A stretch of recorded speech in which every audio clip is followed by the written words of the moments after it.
يا أيها الناس اتقوا ربكم الذي خلقكم من نفس واحدة وخلق منها زوجها وبث منهما رجالا كثيرا ونساء واتقوا الله الذي تساءلون به والأرحام إن الله كان عليكم رقيبا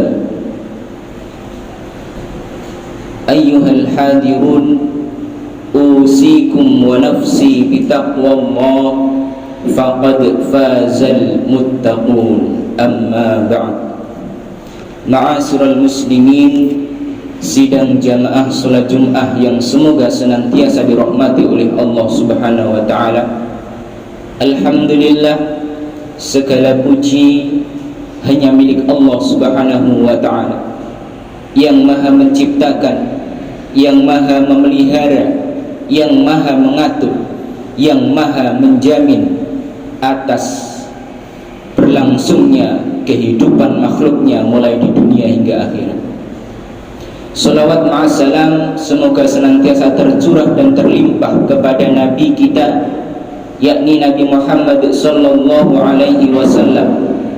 Kita berharap semoga kita semua yang hadir di tempat ini khususnya dan saudara-saudara Islam kita umumnya adalah tergolong orang-orang yang senantiasa istiqomah untuk mengikuti ajaran-ajaran Nabi Muhammad sallallahu alaihi wasallam, sehingga nanti di akhirat tidak ada satupun dari kita ataupun dari saudara-saudara kita yang absen dari syafaat Nabiullah Muhammad sallallahu alaihi wasallam. Amin Allahumma amin.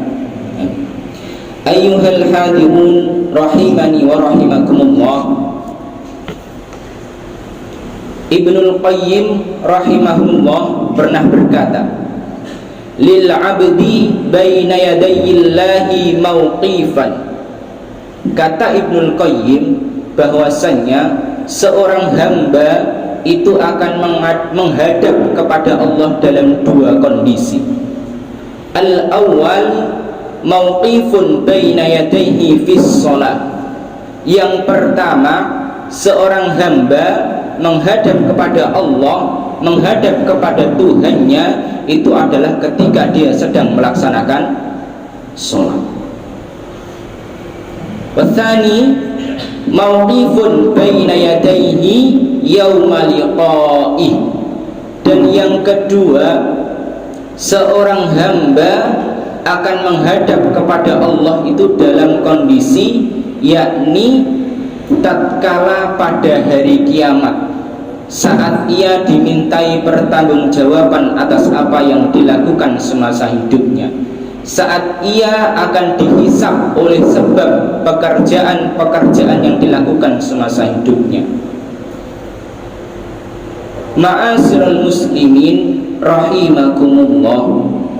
Dan kita tahu semuanya bahwa di dalam rukun iman itu ada salah satunya rukun yang kita harus mengimani hari kiamat. Hari kiamat itu harus kita imani, bahwa kita itu harus percaya bahwa hari kiamat itu pasti akan ada. Setelah hari kiamat inilah nanti kemudian kita akan dihisab, akan ditimbang mana amal kita yang baik, mana amal kita yang buruk, lebih berat mana, seringkah dia taat atau seringkah dia lalai, seringkah dia senantiasa mengerjakan perintah-perintah Allah atau justru dia senantiasa melanggar aturan-aturan dari Allah. Seringkah ia bersyukur atau justru malah sering ia kufur terhadap nikmat-nikmat Allah. Itu akan terjadi pada saat nanti hari kiamat. Ma'asyiral muslimin rahimakumullah.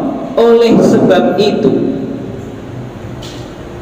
kita sebagai seorang muslim, sebelum nantinya kita berhadapan kepada Allah pada kondisi yang kedua, yakni pada hari kiamat, maka saat ini ketika kita sedang berhadapan dengan Allah, maka kita usahakan sebaik mungkin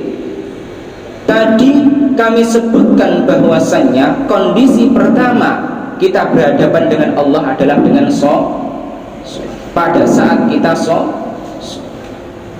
maka kalau kita memiliki kekhawatiran barangkali nanti ketika kita dihisab oleh Allah, kita menghadap Allah pada kondisi yang kedua, itu kita takut akan dapat siksaan Allah, maka saat kita sedang sholat, ayo sholatnya yang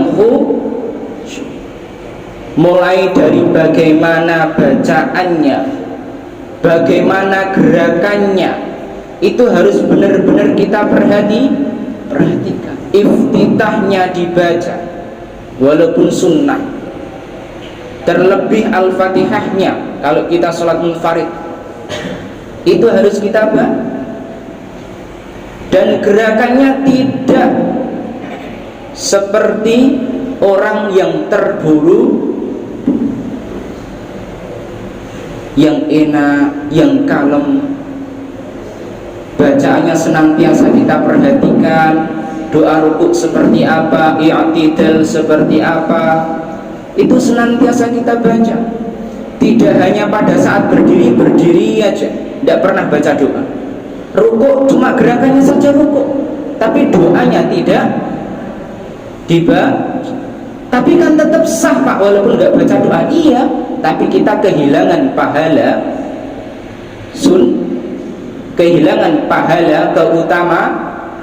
Dan kita orang yang cerdas tentu tidak akan ingin menyia-nyiakan kesempatan untuk mendapatkan pahala keafdolan di dalam Jadi mari anak-anakku semuanya, ketika kita sedang melaksanakan sholat, daripada nanti pada saat kita hari kiamat berhadapan dengan Allah amal kita tercatat buruk, mari ketika kita hidup di dunia kita berhadapan dengan Allah pada saat sholat, ayo sholat kita yang yang benar, sesuai apa yang telah diajarkan oleh guru-guru kita. Barakallahu li wa lakum fil Qur'anil azim, wa nafa'ani wa iyyakum bima fihi minal ayati wa dzikril hakim, wa taqabbala minni wa minkum tilawatahu innahu wal ghafurur rahim. Aqulu qawli hadza fa astaghfirullaha li